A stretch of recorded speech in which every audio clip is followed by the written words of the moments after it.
If you're choosing between a B650 and B850 board right now, there's a real chance you're about to spend money on the wrong part of your build, because these two chipsets are far closer than almost anyone admits. Look at AMD's own specification table, and B850 has exactly one guaranteed advantage over B650. One. Almost everything else you'll actually notice comes down to which board you buy, not which badge is printed on it. Let me show you the numbers, then 5 boards worth your money. Here's the official chipset specification, rebuilt side by side so you can actually see the difference. Same usable PCIe lane count, 36 on both, same maximum USB allocation, port for port, same maximum of 4 SATA connections. Both support full CPU overclocking, both support DDR5 memory tuning with Expo, and AMD's baseline specification lists PCIe 4.0 graphics on both. Some B850 boards do give you a validated Gen 5 graphics slot, including one I'll recommend later, but that comes from the board's own design, not from the B850 badge. So there's no gaming advantage hiding in the name. Drop the same processor and the same graphics card into a good board of either type, and you'll get the same frame rates. Which raises the obvious question: if the platform is nearly identical, what exactly is the extra money buying? One thing. B850 guarantees you a Gen 5 connection to the primary M2 slot. On B650, that was optional, which means some boards have it and some don't. That's the whole guaranteed list. So the real question is whether Gen 5 storage is worth paying for, and for most people it isn't. Game loading barely changes between a good Gen 4 drive and a Gen 5 one. Storage is only one link in that chain, and the processor, decompression, and the game engine itself usually hit their limit first. Where Gen 5 genuinely pulls ahead is sustained transfers of very large files, video work, massive datasets, real jobs, not launching a game. The fastest Gen 5 drives also cost more and run hotter, so they need proper heatsink contact to hold their speed.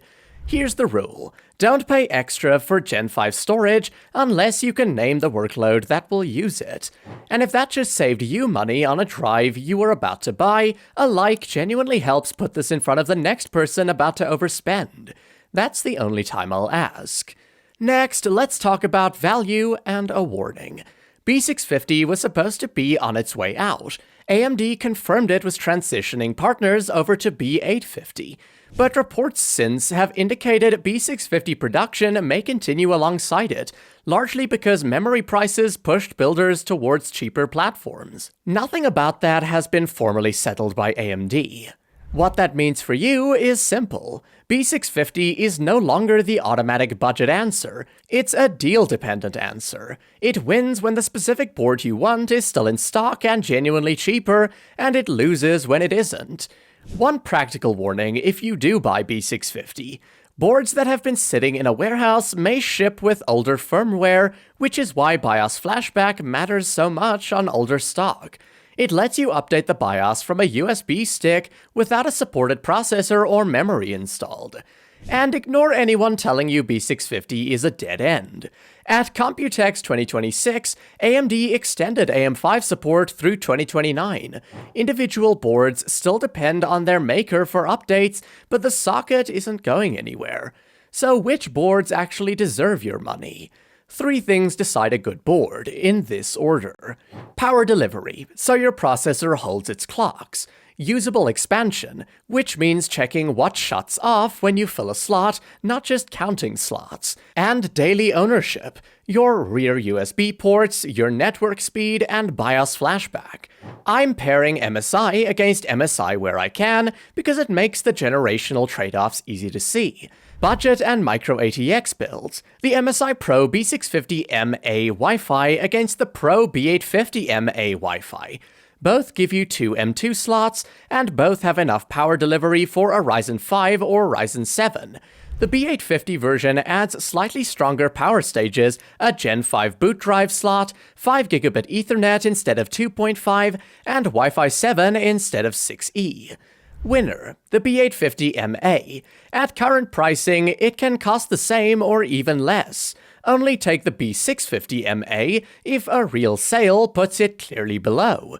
Mainstream gaming and X3D builds. This is where it gets interesting.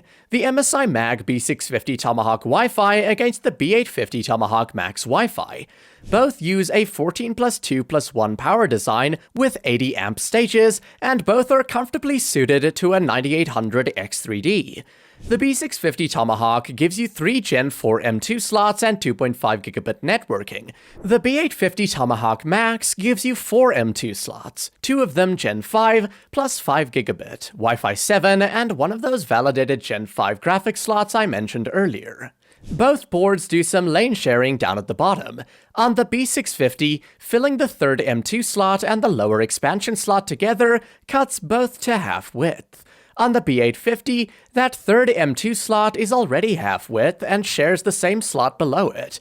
Neither arrangement touches your graphics card. Winner, the Tomahawk Max at anything close to matched pricing, but this is the one tier where a heavily discounted B650 Tomahawk is a legitimately smart buy because you give up no power delivery at all.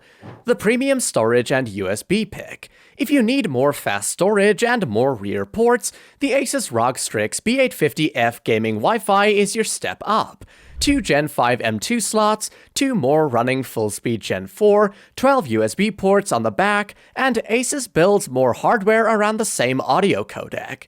The trade-offs. One secondary M2 slot conflicts with the lower expansion slot, you get only 2 SATA ports, and you drop back to 2.5 gigabit Ethernet. Buy it for those features, not because 16 power phases will make your next processor faster. Check the links in the description for current prices before you commit, because the B650 recommendation flips the moment its discount appears. All in all, here's how you should decide. For most new builds today, buy B850. Buy B650 only when all 4 of these are true. It's a board with proven power delivery, it has BIOS flashback, it has every connection you actually need, and it's clearly cheaper than the equivalent B850. Miss any one of those and you're saving money in the wrong place. Quick recap. Small build, the Pro B850MA. Mainstream gaming, the B850 Tomahawk Max, or the B650 Tomahawk if the discount is real.